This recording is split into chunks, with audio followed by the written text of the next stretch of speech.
રાજાઓને અહંકાર જવા દેતો નથી। આ મુશ્કેલી આ છે, બીજું કંઈ નહીં। તમે ઘરે જઈને જરા વાંચજો, તુલસી પૂજનનું છે આ 2025 જય શ્રી 2025 ડિસેમ્બર બહુ સરસ છે। એટલા માટે હું તો શું કેવું જાણે,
કે કહી દઉં જરા એક વાત કરવાની છે કે અહીંયા જે હું દરેક ગામમાં કહું છું એટલા માટે કહું છું કે કદાચ કોઈ અહીંયા પ્રેમીજનો બેઠા હોય અને કોઈ ગુરુ ન બનાવ્યા હોય, ગુરુ ન મળ્યા હોય, મંત્ર દીક્ષા ન લીધી હોય અને અહીંયા બેઠા હોય, કદાચ કોઈ સંપ્રદાયમાં ન જોડાયા હોય, તો એમને મારી સલાહ છે કે પરમેશ્વરને પ્રાર્થના કરજો. તમે જે ભગવાનને માનતા હોય એ પરમાત્માને પ્રાર્થના કરજો કે પ્રભુ તમારા ઘરનું સરનામું બતાવનાર તમારા પ્યારા સંતો ક્યારે મળે. કારણ કે ગુરુ બિન ભવનિધિ તરહી ન કોઈ. ભગવાનને શોધવા જવાનું નથી. કોઈ અહીંયા જાય તો ભગવાન મળે એવું નથી ને 5 દિવસ પછી મળે એવું નથી. એમાં કોઈ વિધિ વિધાનો નથી. પાછું છે જ આપણી પાસે. ફક્ત આ સંસારને હાચો માની બેઠેલા છે હોય 100%. એ જ મોટામાં મોટી બીમારી છે. ને આપણને અનુભવ પણ છે કે જન્મથી અત્યારે કંઈ લઈને આવ્યા નથી, મરી જઈએ તો કંઈ લઈને જતા નથી. અહીંયા કોઈ વસ્તુ આપણી નથી, પણ એવી પહેરી ગયેલી એ જો નીકળી જાય તો ભગવાન. જો આ 2 છેડા છે, એક આ બાજુ છેડો ને આ બાજુ છેડો, બરાબર? હા, તો અહીંયા ભગવાન, અહીંયા આપણે. હા, આ 2 છેડા છે. એક બાજુ જગત આ સંસાર છે ને એક બાજુ ભગવાન છે. આપણે વચમાં છે. આ વચમાં જો મનુષ્ય આ સંસાર તરફ જાય તો એને ભગવાન ન મળે. જે છે આપણે વચમાં છે. અને આ બાજુ ભગવાન તરફ આવીએ તો સંસારનું કોઈ મહત્વ રહેતું, ભલે સંસારમાં રહી ખરા આપણે, પણ મહત્વ ન રહે. એટલા માટે તો વચમાં આવ્યા ને પાછા ભગવાન સમજાવવા માટે. ને એવી રીત બતાવી દીધી ગુરુજીએ. રીત કેવી બતાવી? પેલો નહીં આ રહીદાસ ચમાર, રહીદાસ, એમના ગુરુજીએ જે આપેલો ખજાનો. હવે બાપા મરી ગયા એટલે બાપાનું કામ કરવા પડે કે નહીં? એટલે ઉટલા ઉપર ચામડું ચપ્પલ બનાવ્યો. પેલો ખજાનો છે. આત્મજ્ઞાની અને સામાન્ય માણસમાં બહારની ડિઝાઇનમાં કોઈ ફરક નથી. પેલો ઓટલા પર બેસીને સવારના દરરોજ ચામડું એ થઈ જાય તો નહેરમાં ધોવા જવાનું, ને પાછું પૂરું થઈ જાય તો નવું મરેલું ઢોર આવેલું હોય તેમાં ઉતારવાનું હોય. પાછું હાથ બધા લોહીથી રંગાયેલા હોય. એ છે એ અવસ્થા. પણ અંદર પેલો ખજાનો છે એનો. એમ એકવાર બાપુ કહે તે પ્રમાણે જો આપણે જીવન જીવીએ ને જો આપણને ચાવી મળી જાય તો કંઈ ડ્રેસ બદલવાની જરૂર ન મળે. જ્યાં કામ કરતા હોય ત્યાં કર્યા કરીએ, કોઈ ફરક ન પડે. જે છે એમાં પેલો રહીદાસ ચામડું ધોતા હતા નહેરમાં ચામડું ધોયા કરે.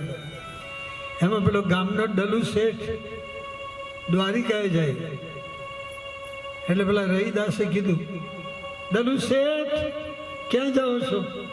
એ દ્વારિકા જાઉં છું એમ. તો પેલો રહીદાસ શું કહે જાણે? ઉભા રહેજો, આ જરા 25 પૈસા લઈ લો ને દ્વારિકાધીશને આપજો. પણ હાથો હાથ આપે તો જ લેવાનું.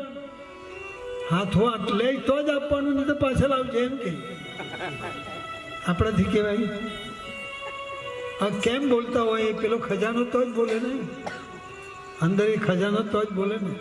દ્વારકાધીશને આપજો, પણ હાથો હાથ લઈ તો જ આપજો, નથી ને આપો. હવે પેલો આપણા જેવો માણસ એ આપણા જેમ વાત કરે, મારું હારું છો માર. એ વળી અમે આટલા પૈસા ખર્ચી જવા નથી, તું વળી અહીંયા ચામડું થયા કર. વળી પાછા 25 પૈસા ને વળી પાછા હાથો હાથ જ લેવાનું. એમ બબડતો જાય. ગયા દ્વારિકા, સ્નાન કરીને બીજે દાડે લાઈનમાં ઊભા રહ્યા. એ લાઈનમાં ઊભા રહ્યા ને એટલે પેલો અંદરવાળો દ્વારિકાધીશ એ અંદર એમ કે છે, હવે તારે આપવામાં કાં વાંધો છે? એણે આવું કીધું, તારે આપવું જોઈએ ને, તારે કેવું જોઈએ? લે ખાલી અંદરથી વાત કર ને ભગવાન. લાઈનમાં ઊભા રહેલા, એમાં એનો વારો આવ્યો. પ્રભુ તમે તો અંતર્યામી છો. આ પૈયા જેવી આવી વાત કરી એટલે દ્વારિકાધીશની જમણો હાથ મૂર્તિનો લાંબો થઈ ગયો. પેલા પૈસા મૂકી દીધા. હું પાછો આમ હતો તેવો જ આમ જ પેલા તો બતાવતા, કારણ કે પહેલી વાર જોયું ને એટલે પેલા શેઠને જ બધા વળગી પડ્યા. પેલા આમાં તમારા પૈસા લઈ લીધા અમને. પેલો કે અરે ભાઈ અમારા ગામમાં છે તે માણસ એના 25 પૈસા એટલે મારા માટે કઈ હોત નહીં ભાઈ. દલુ શેઠ એમ વિચાર કરે, દલુ શેઠ જેના 25 પૈસા દ્વારિકાધીશે લઈ લીધા, તો એ અમારા ગામમાં એવો માણસ છે તો તે કેવો હોય, તે એની પાસે કેવો ખજાનો હોય કે આ 25 પૈસા લઈ લીધા. હું અમારા ગામમાં રહે તો પછી આપણને એ ફાયદો થવો જ જોઈએ ને ભાઈ. એટલે આવ્યો એ તો પાછો હવે ત્યાં પેલા નહેરમાં ચામડું ધોયા કરે. પેલો તો ચામડું ધોય એમાં આ કે રૈદાસ રૈદાસ રૈદાસ શું થયું? અરે તમારા પૈસા લઈ લીધા. રૈદાસ શું કે જાણે લેવું જ પડે ને, કાંઈ જાય આમ કે. અરે પણ તમારા જેવા મહાપુરુષ અહીંયા અમારા ગામમાં હે ને અમે વળી રહી છીએ, એક કામ કરો ને, તમારી પાસે જે પ્રસાદ છે ને એમાંથી જરા આપો ને મને. આપણે ગામના માણસ આગળ પેલો કાલાવાલા કરે, એ કાલાવાલા કરે એટલે રૈદાસથી રેવાયું ને, એટલે રૈદાસે શું કર્યું, ત્યાંથી જ પાણી ઉઠાવ્યું,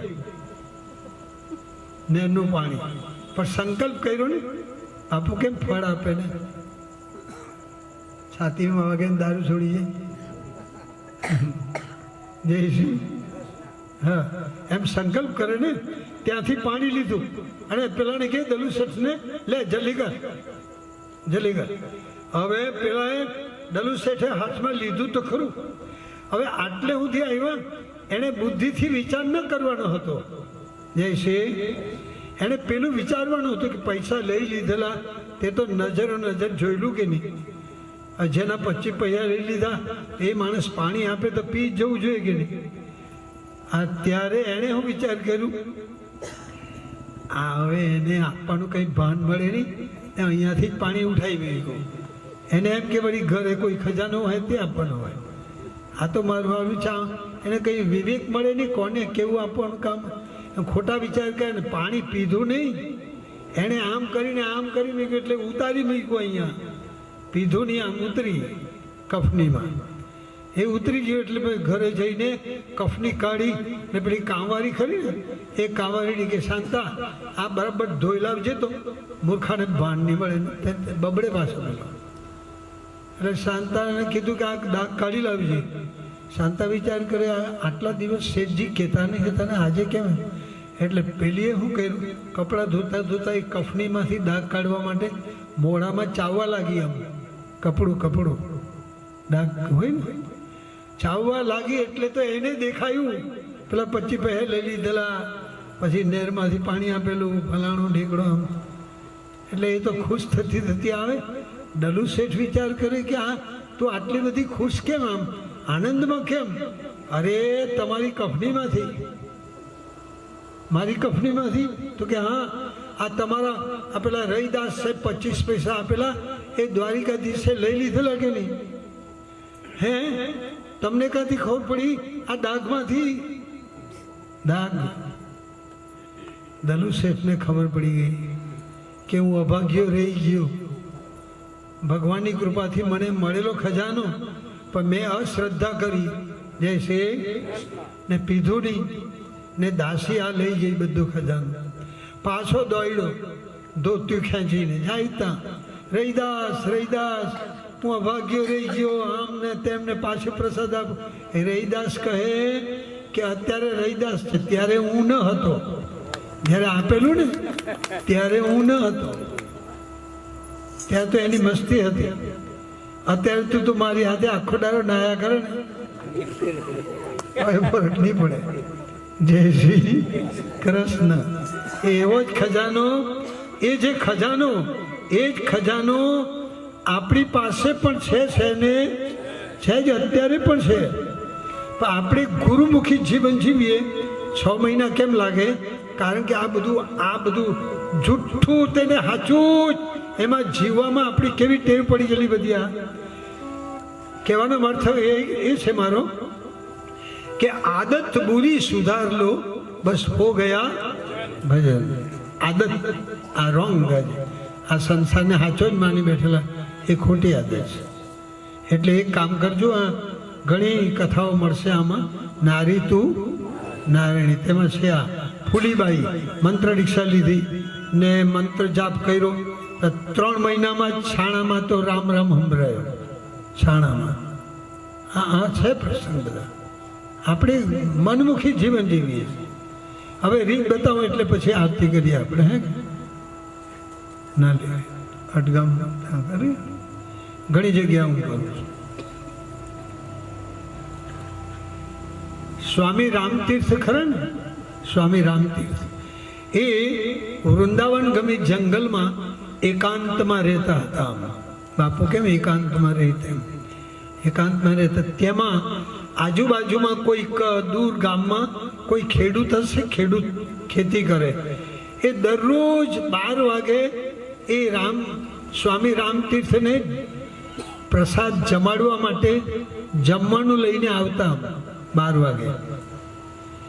વાગે આવે દરરોજ 12 વાગે। પણ સ્વામી રામતીર્થ એ બાપુ જેવા હતા એટલે એ આ ભગવાન કૃષ્ણને બહુ માનતા હતા, એટલે ભગવાન કૃષ્ણનું નામ એણે પાડેલું ગોલચંદ। ગોલું ગોલું, વાહ ગોલું વાહ ગોલચંદ, તારી કૃપાનો કોઈ, આમ બોલ્યા ગયા ભગવાન સાથે। કોણ? સ્વામી રામતીર્થ ભગવાનને આમ કહેતા ગોલચંદ ગોલચંદ ગોલું। એટલે જેવો પેલો ખેડૂત ખાવાનું લઈને આવે 12 વાગે, વાહ ગોલું તું મારું કેટલું ધ્યાન રાખે, દરરોજ એક પ્રકારનું નહીં જુદું જુદું લાવે, આ તે કરે, તું કેટલો દયાલુ છે, તારી કૃપાનો કોઈ। આમ દરરોજ બોલ્યા કરે। એક દિવસે પેલા ખેડૂતનું ખાઈ ગયું, આપણા જેવો માણસ, એટલે એમ વિચારે ખવડાવું હું, દરરોજ લાવું હું, ને આ ગોલું ગોલું કર્યા કરે। એક દિવસે 12 વાગે આમ જ્યાં લઈને ગયા, મહારાજ લેવા, વાહ ગોલું તારી કૃપાનો કોઈ, ના હું ગોલું નથી, હું ખાવાનું હું લાવું છું, હું તો રામદાસ છું, મારું નામ આ સોમભાઈ છે, હું ખેડૂત સોમભાઈ, મારું નામ સોમભાઈ, હું લાવું છું। સ્વામી રામતીર્થ કહે એ ભલે હોય પણ મારો ગોલું જ બધું કરે, વાહ ગોલું તારી કૃપાનો કોઈ, આમ બોલે। હવે એક દિવસે પેલા ખેડૂત વિચાર કરે કે આ લાવું હું ખવડાવું ને આ ગોલું ગોલું કર્યા કરે, લાવ જરાક આજે પરીક્ષા કરું, એમ કરીને એક દિવસે એણે શું કીધું, આ મહારાજ આવતીકાલે છે ને, આવતીકાલે મારા વેવાઈ ત્યાં લગ્ન છે, એટલે મારે ત્યાં જવાનું છે, તો આવતીકાલે ખાવાનું લઈને કોણ આવું હે? હું તો નહીં આવવાનું ને, હું તો લગ્નમાં જવાનું, તો કાલની વ્યવસ્થા કોણ કરવાનું? રામદાસ કે છે રામતીર્થ, ના ના તમારે કોઈ ચિંતા કરવાની જરૂર, મારો ગોલું છે ને, મારો ગોલચંદ એ લાવે ને લાવે, એ તારે બેફિકર, તું 2 દાડા રહે કે 4 દાડા રહે, 15 દાડા રહે, પણ મારો ગોલું બધું જ કરે, વાહ ગોલું ગોલું એમ કરે। સારું ત્યારે દીકરા આમ કરે, પેલો ઘરે ગયો, બીજે દાડે એણે શું કર્યું, લગ્નમાં જવાનું એવું નથી, ખાલી જુઠ્ઠું બોલેલો છે, અને આજુબાજુમાં જાળીમાં આવીને હંતાઈ ગયો, ગોલું ગોલું કર્યા કરે, તે કોણ લાવે છે જરા જોવું તો ખરો। 12 વાગે આમ હંતારેલો, ખબર નહીં પડે। એમાં કોઈ 95 વર્ષની માજી આવી, માજી 95 વર્ષની, હાંડી લઈને, હાંડી અંદર પેલું દૂધ પાકે એવું ભરેલું હોય ને, દૂધ હાંડી લઈને આવી,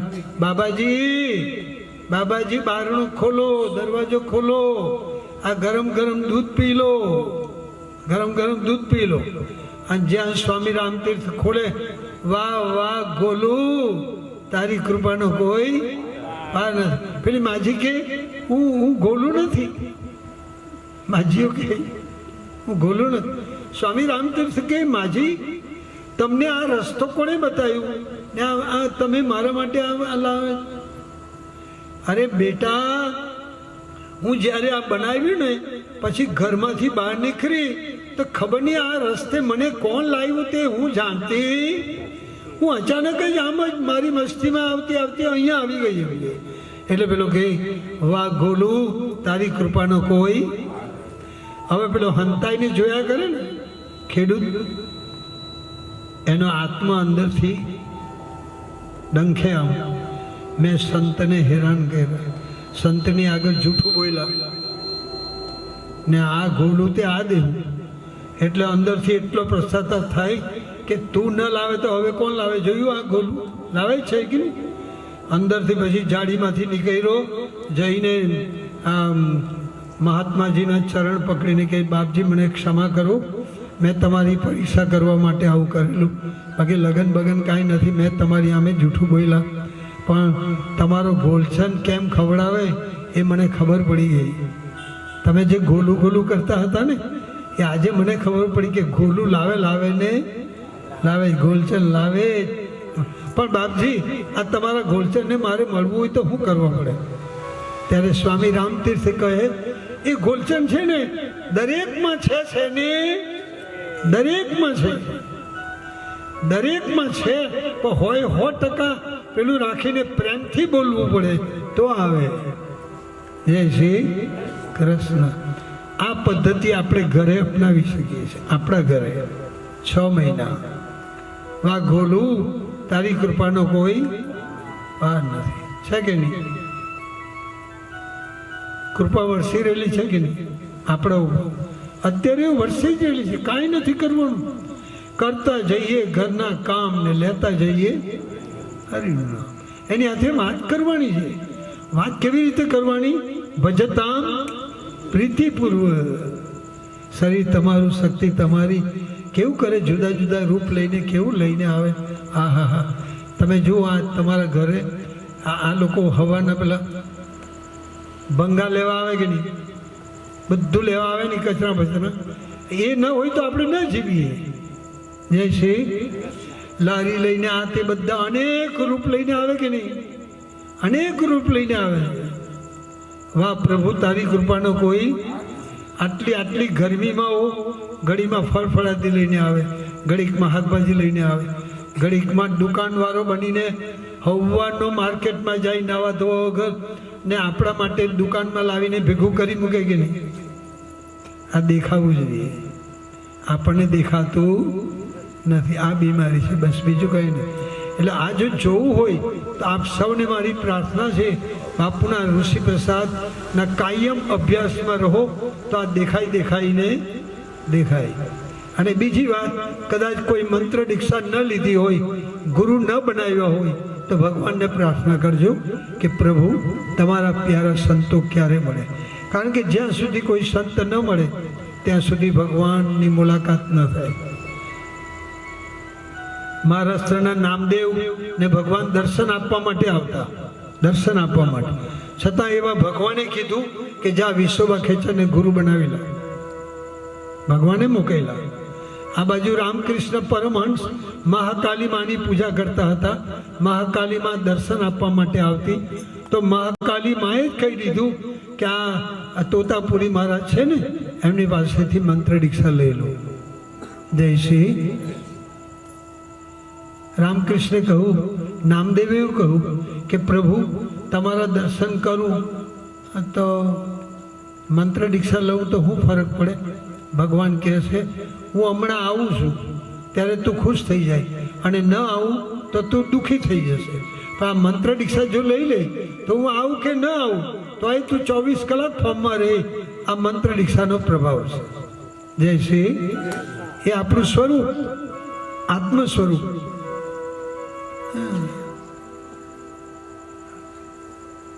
આરતી 11:30. આપણે બહુ ભાગ્યશાળી છે, બહુ ભાગ્યશાળી.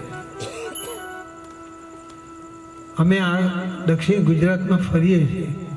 પરમ દિવસે પાટા તળાવમાં પ્રોગ્રામ હતો, અડગામ પાટા તળાવ. ત્યાં લગભગ 2-4 હજાર માણસો હોય. જય શ્રી કૃષ્ણ. એના પરથી ખબર પડે કે એ બાજુનો એરિયા, એનો પ્રભાવ લોકોના હૃદયમાં કેવું હોય, તે પ્રમાણે સંખ્યાઓ હોય. જય શ્રી કૃષ્ણ. સાધકો જ હતા મોટે ભાગે, પણ આ રીતે અમે દક્ષિણ ગુજરાતમાં ફરીએ એટલે આમ ડિઝાઇન ખબર પડે. આપણે અત્યારે જરાક ખાઓ પીઓ ને મોજ કરવું, સિટીમાં એટલે પાછું ઓનલાઈન પાછું એ મંચુરિયન તું શું ખાપ. અમારે તો હું 4 રસ્તા પર રહું, આ નવસારી 4 રસ્તા, ત્યાં ખાલી હવાના ચાલવા આવું ને અડધી પાટલોનમાં જ આવી રહેલો હોય બધા લારી હોટલમાં. આટલું આ લાવું ને આટલું આ લાવું ને નાસ્તાવાળું. એની પત્નીએ મોકલાવેલા હોય, જ્યાં નાસ્તો લઈ આવો, એટલે 2 કિલો નાસ્તો લઈને જાય ત્યાં, નવા ધોવા વગર જ હજુ તો આપણે એટલા ભાગ્યશાળી છે. જય શ્રી. હા, બહુ. આઈએ આપ સૌ ઊભા થઈ જઈએ, આરતી કરી પ્રસાદ લઈને ઋષિ પ્રસાદનો અભ્યાસ કરતા રહેજો. એ હે મંગલ આરતી ઉતારો ગુરુદેવની રે, મંગલ આરતી ઉતારો ગુરુદેવની રે, મંગલ આરતી ઉતારો ગુરુદેવની રે, મંગલ આરતી ઉતારો ગુરુદેવની રે, ગુરુદેવની રે મારા રામની રે, ગુરુદેવની રે મારા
સ્વામી મોહે ન વિસાર્યો ચાહે લાખ લોગ मिल जाए हम सम तुमको बहुत हैं तुम सम हमको दीन दयाल को बीनती सुनो गरीब नवा जो हम पोतक पोत है तुम्हें पिता हाथ जोड़ वंदन करूं धरो चरण में श्री ज्ञान भक्ति मोह दीजिए परम पिता साधक मांगे मांगना प्रभु दीजो मोह दो गुरु जी हमारे स्वस्थ रहे आयु लंबी हो चिरंजीवी हो दर्शन जल्दी हो हरि हरि ओ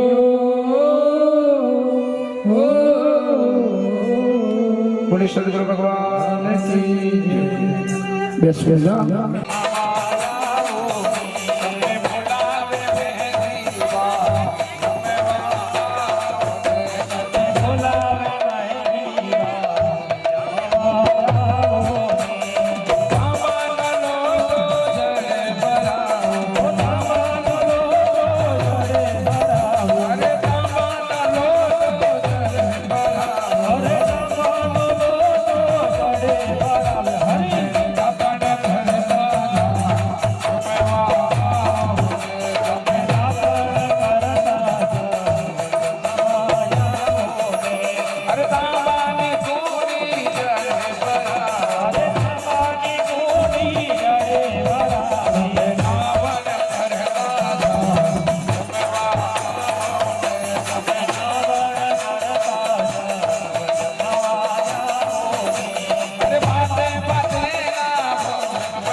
करोमि यज्ञं सकलं परस्मै नारायणाय समर्पयामि नारायणाय समर्पयामि ॐ सहनौ